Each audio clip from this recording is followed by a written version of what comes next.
isuot mo to. Bawang to na pangontra sa mga aswang. Mabisa to. Wala namang masama kung susubukan natin, di ba?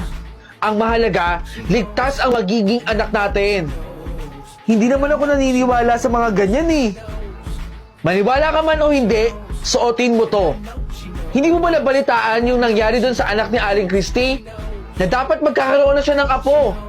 Pero dahil naaswang siya, dugo na lang ang lumabas sa kanya. O sige na nga, akin na. Ayan na, sinuot ko na. Lapit ka na lumabas, anak. Miss, ilang buwan na yung tiyan mo? 7 buwan na po ito. Talaga? Hipuin ko lang ha. Grabe, ang laki na ng tiyan mo. Ay, saglit lang po. Huwag niyo na pong hawakan. Tama na po. Miss, alagaan mong mabuti yan ha. Oo naman po, aalagaan ko po ito paglabas niya. Naniniwala akong siya ang magdadala ng swerte para sa'yo. Kayo rin ho, mag-iingat po kayo ha. Nalinis mo ba yung ilalim ng kama natin? Bakit ganun? Sobrang baho dun sa lugar na yun. Oo naman, tinanggal ko yung basura dun. Kaya wala na dapat mabaho dun.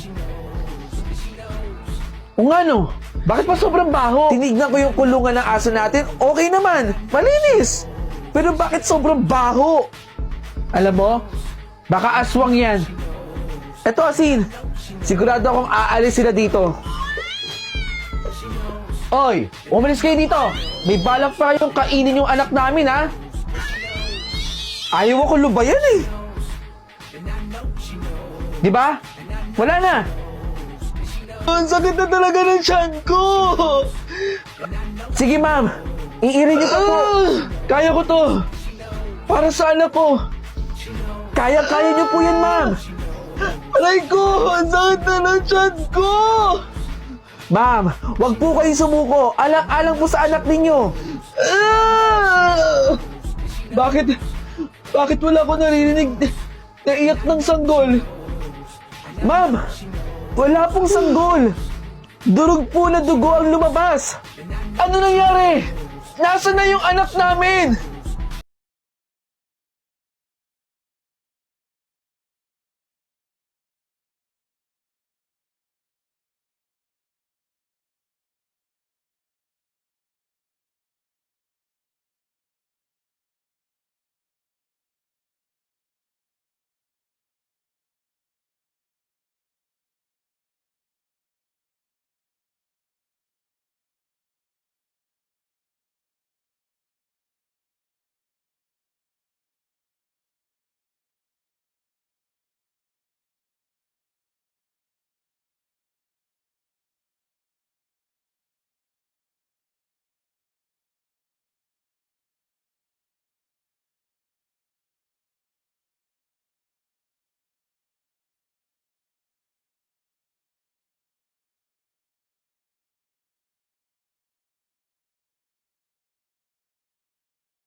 Ma.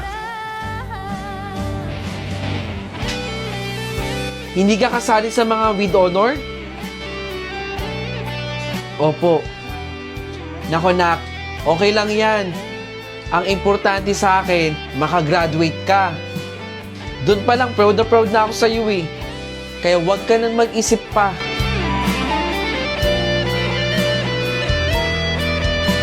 Isang balot po ng ulam? Sige po. Hoy bata, ano ginagawa mo dito? Hindi mo ba nakikita na may mga kumakain?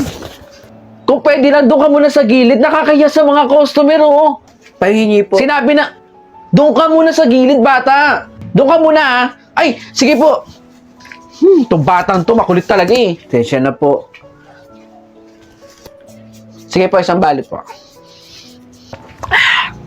Dami nating kinita ngayon, ha? Ang sakit na ng tiyan ko. Oh, ikaw na naman, bata. Pagkain lang. Nako, wala na. Ubus na yung paninda namin. Wala akong maibibigay sa'yo. Pahingi po ako pagkain sana. Tensya na po kayo. Kumakalab na po kasi yung tiyan ko eh. Tsaka, bata, please lang oh, pag may kumakain dito, huwag kang pupunta. Di ka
Ew! Ano bang pagkain yan?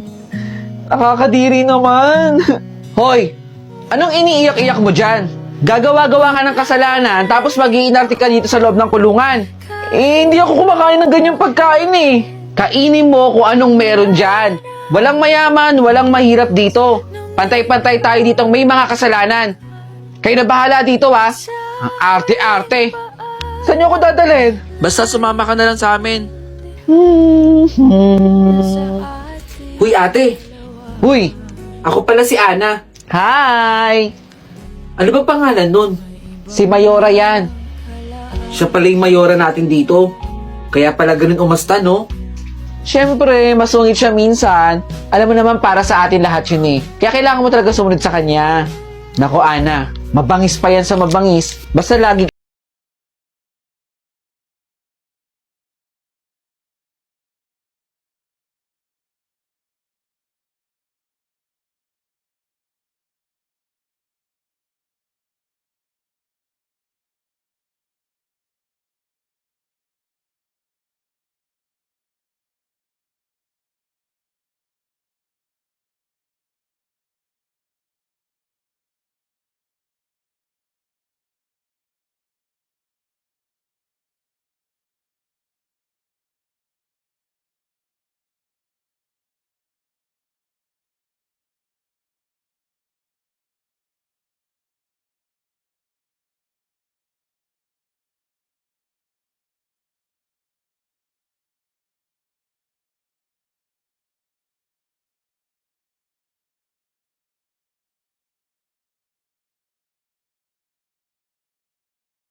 siya.